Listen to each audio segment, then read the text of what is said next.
పరిశుద్ధ గ్రంథములో నుండి యెహోషువ గ్రంథం 3వ అధ్యాయము 5వ వాక్యం.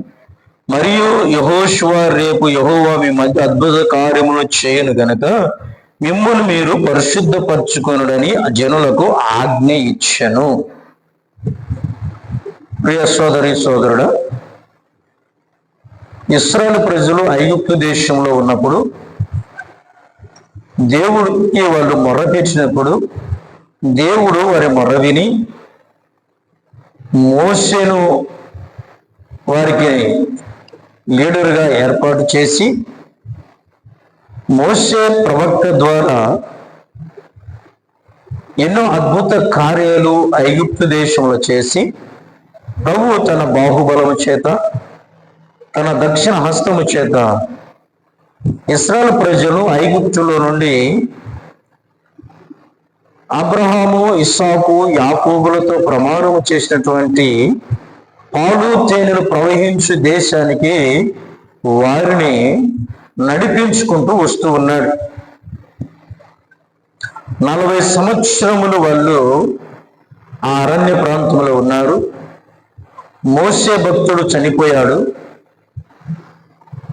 యెహోషువను దేవుడు ఏర్పాటు చేసుకొని యెహోషువ లీడర్గా ఇశ్రాయేలు ప్రజలను నడిపించే నాయకుడుగా ఉన్నాడు. ఆ యెహోషువ ఇశ్రాయేలు ప్రజలతో అంటున్నాడు, దేవుడు మీ మధ్య అద్భుత కార్యములు చేయబోచున్నాడు గనుక మిమ్మల్ని మీరు పరిశుద్ధపరచుకొనుడి అని యెహోషువ భక్తుడు ప్రజలందరికీ తెలియజేస్తూ ఉన్నాడు. గమనించండి, నీ జీవితంలో అద్భుతములు జరగాలి అంటే, నీ జీవితంలో దేవుని కార్యాలు జరగాలి అంటే నీవు పరిశుద్ధముగా జీవించాలి, పరిశుద్ధంగా నువ్వు బ్రతకాలి.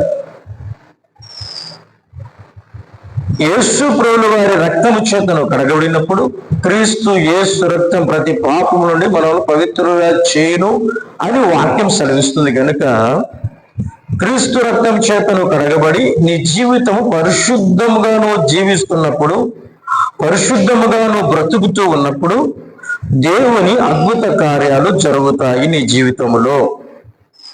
పరిశుద్ధత లేకుండా దేవునికి ఇష్టడై ఉండుట అసాధ్యము అని వాక్యం సెలవిస్తుంది. పరిశుద్ధత లేకుండా దేవునికి ఇష్టలుగా మనం ఉండలేము, దేవుని కార్యాలు మనము చూడలేము. పరిశుద్ధత లేకుండా మనము పరలోక రాజ్యం చేరలేము. హృదయ శుద్ధి గల వారు ధన్యులు, వారు దేవుని చూసేదని వాక్యం సెలవిస్తుంది. కనుక నీ హృదయం శుద్ధి చేయబడాలి, నీ హృదయంలో ఉన్నటువంటి అపవిత్రత తీసివేయబడాలి. నీ హృదయము పరిశుద్ధముగా ఉన్నప్పుడు ఎప్పుడైతే నీ హృదయం పరిశుద్ధంగా ఉంచిందో, నీ జీవితం పరిశుద్ధంగా నువ్వు జీవిస్తావో, అప్పుడు దేవుడు తన కార్యాలు నీ జీవితంలో జరిగిస్తాడు. నీ జీవితంలో అద్భుతములు చేస్తాడు, నీ జీవితంలో ఆశ్చర్య కార్యములు చేస్తాడు. దేవుని నువ్వు చూస్తావు, పరలోక రాజ్యంలో నువ్వు ప్రవేశిస్తావు. కాబట్టి ప్రియ సోదరి సోదరుడా, నువ్వు పరిశుద్ధపరచబడాలి అంటే దేని వల్ల నువ్వు పరిశుద్ధపరచబడతావు అంటే వాక్యం సెలవిస్తుంది, క్రీస్తు యేసు రక్తము మనమును పరిశుద్ధులుగా మారుస్తుంది. క్రీస్తు యేసు రక్తము మనమును పవిత్రులుగా మారుస్తూ ఉంది.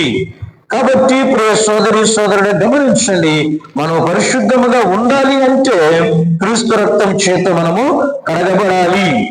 కనుక పరిశుద్ధతయు కలిగి ఉండుటకు ప్రయత్నించుడి. పరిశుద్ధత లేకుండా ఎవడునూ ప్రభువును చూడడు. అది 2 కార్యాలు ఇక్కడ జరుగుతాయి. ఒకటి, ఈ లోకంలో ఉన్నప్పుడు నీ జీవితంలో అద్భుతములు చేస్తాడు, ఆశ్చర్య కార్యములు చేస్తాడు, నువ్వు అడిగింది ఇస్తాడు. రెండవది, నువ్వు ప్రభువును చూస్తావు, పరలోక రాజ్యంలో నువ్వు ఉంటావు. ఎప్పుడు? పరిశుద్ధులుగా మనం ఉన్నప్పుడు. కనుక ఈ రోజే నీ హృదయాన్ని ప్రభువుకు అప్పగించి ప్రభు దగ్గరికి వచ్చి, ప్రభు నేను పాపినయ్యా, నన్ను శుద్ధీకరించనైనా, మీరు కలువరిగిరిలో సర్వ మానవాళి కోసం కాచిన పరిశుద్ధమైన రక్తము చేత, అమూల్యమైన రక్తము చేత నా పాపాలు కడుగు ప్రభువాన్ని నువ్వు ఒప్పుకొని నీ పాపను విడిచిపెట్టి నువ్వు పరిశుద్ధంగా జీవిస్తే నీ జీవిత అద్భుతాలు జరుగుతాయి, ప్రభువును చూస్తావు, పరలోక రాజ్యము చేరుకుంటాం. పరిశుద్ధుల వందనాలు, స్తోత్రాలు నాన్న. ఇదిగో నీ మాటలు విన్నా నీ బిడ్డలు జ్ఞాపకం చేసుకోండి ప్రభువా. యెహోషువ భక్తుడు అంటున్నాడు, దేవుడు మీ మధ్య అద్భుత కార్యాలు చేయబోతున్నా కనుక మిమ్మల్ని మీరు పరిశుద్ధపరచుకోండి అని. అవును ప్రభువా, మమ్మల్ని పరిశుద్ధపరిచేది లోకంలో ఏది లేదు, కానీ సర్వమానవుల కోసం మీరు ఖర్చిన పరిశుద్ధమైన అమూల్యమైన రక్తము మమ్మల్ని పరిశుద్ధులుగా మారుస్తుంది నాయన. మేము పరిశుద్ధులుగా జీవించినప్పుడు మా జీవిత అద్భుతాలు చేస్తామని, మిమ్మల్ని చూస్తామని, పరలోకం చేస్తామని నీ వాగ్దానాన్ని నేర్పిన స్తోత్రాలు. ఈ వీడియో వినని బిడ్డలు, ఈ వాక్యం వినని బిడ్డలు నైనా రక్షణ పొందుతని క్రీస్తు రక్తం చేత కడగబడి పరలోక రాజ్యానికి వారసులను కృపను గ్రహించమని యేసు నామములో ప్రార్థిస్తున్నాను తండ్రి. ఆమేన్. ఆమేన్. God bless you.